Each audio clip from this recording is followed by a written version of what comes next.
முதல் வாசகம். பட்டினியோடும் தாகத்தோடும் ஆடையின்றியும் இருக்கிறோம். திருத்தூதர் பவுல் கொரிந்தியருக்கு எழுதிய முதல் திருமுகத்திலிருந்து வாசகம்.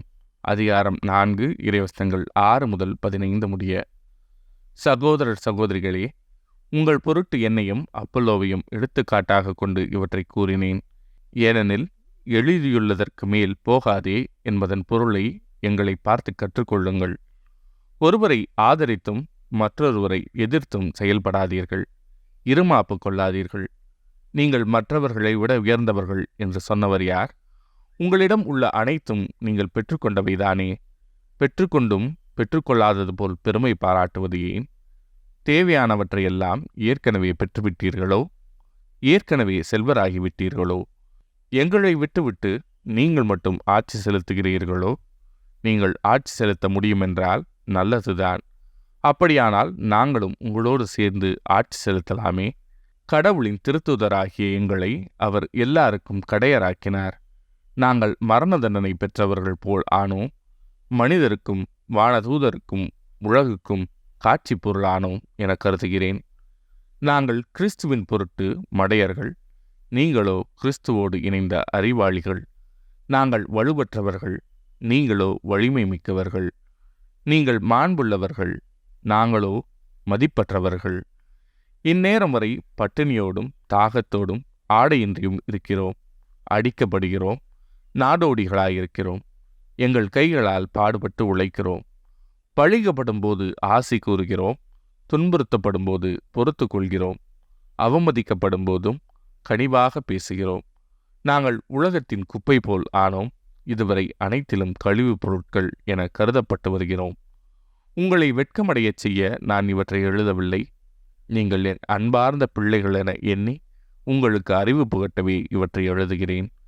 கிறிஸ்துவை சார்ந்த உங்களுக்கு ஆசிரியர்கள் பல்லாயிரம் இருக்கலாம், ஆனால் தந்தையர் பலர் இல்லை.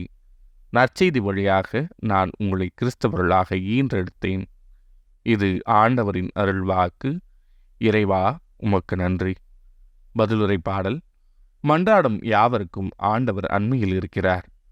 ஆண்டவர் தாம் செய்யும் அனைத்திலும் நீதியுடையவர். அவர்தம் செயல்கள் யாவும் இரக்கச் செயல்களே. தம்மை நோக்கி மன்றாடும் யாவருக்கும், உண்மையாய் தம்மை நோக்கி மன்றாடும் யாவருக்கும் ஆண்டவர் அண்மையில் இருக்கிறார்.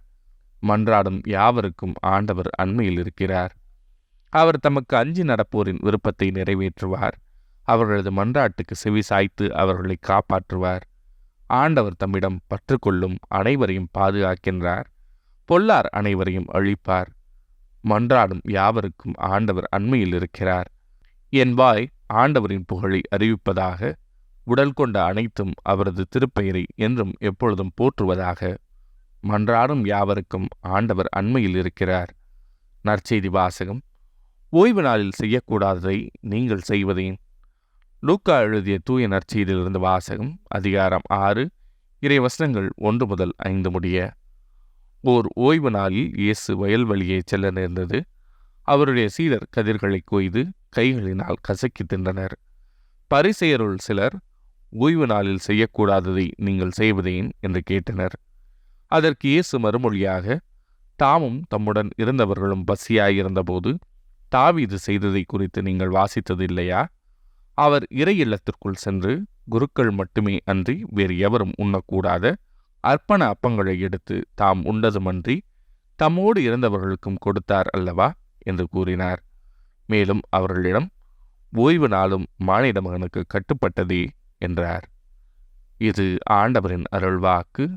கிறிஸ்துவே, உமக்கு புகழ்.